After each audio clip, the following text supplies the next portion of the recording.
Ensuite, ici, ce qu'on retrouve à l'écran, on voit ici, tantôt, on avait un petit écran, je vais y revenir. On avait un petit écran ici qui indique la consommation électrique lorsque j'accélère ou lorsque je ralentis la quantité d'électricité que je retourne à ma batterie. Alors, lorsque je change d'écran comme celui-ci, j'ai exactement le même écran qui apparaît, mais qui est beaucoup plus gros, avec mon estimation de l'autonomie.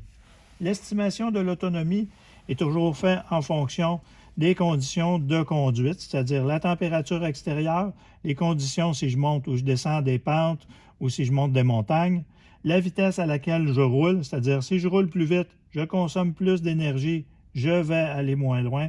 Je roule moins vite, je vais aller plus loin. Donc, ce qui est rassurant dans un véhicule électrique, c'est que moins vous roulez vite, c'est-à-dire vous êtes pris dans le trafic, vous pouvez aller beaucoup plus loin que si vous roulez à une vitesse constante. La vitesse constante dépend toujours aussi de la vitesse à laquelle je roule. Je vais consommer plus d'énergie, c'est-à-dire aller moins loin si je roule à 120 km/h qu'à 100 km/h ou à 90 km/h. Et je vais aller encore beaucoup plus loin si je roule à 60 km/h. Donc, plus je fais de la ville, plus je vais loin. Plus je fais de l'autoroute, moins je peux aller loin.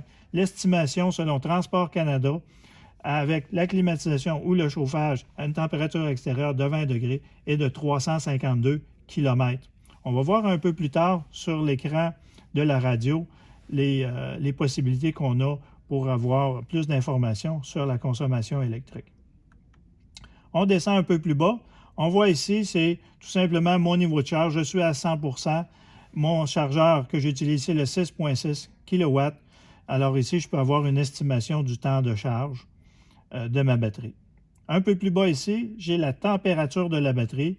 Quand même important, pas nécessairement de le surveiller, mais si, exemple, je fais plusieurs charges rapides de 440 volts, ou je roule très vite, ou j'accélère beaucoup avec le véhicule d'une façon brusque et fréquente, je peux surchauffer la batterie. Alors, à ce moment-là, ici, je vais voir mon niveau de batterie. Alors, actuellement, il est bas, donc très normal. Lorsqu'il va être plus haut, je dois absolument arrêter le véhicule et attendre que la température de la batterie soit plus basse pour continuer afin de ne pas endommager la batterie.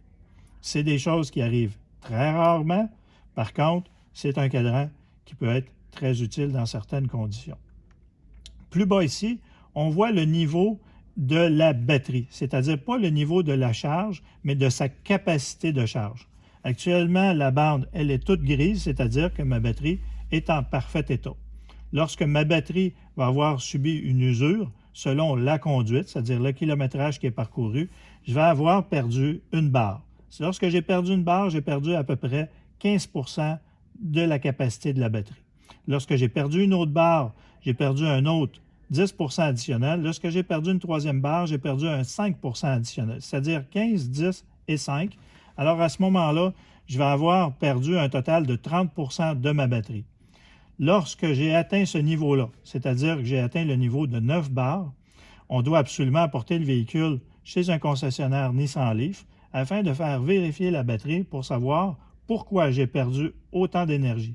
Est-ce que c'est par usure normale ou usure excessive ou par tout simplement un défaut? Alors, à ce moment-là, je vais avoir droit à ma garantie de 8 ans, 160 000 km pour effectuer les réparations sur la batterie.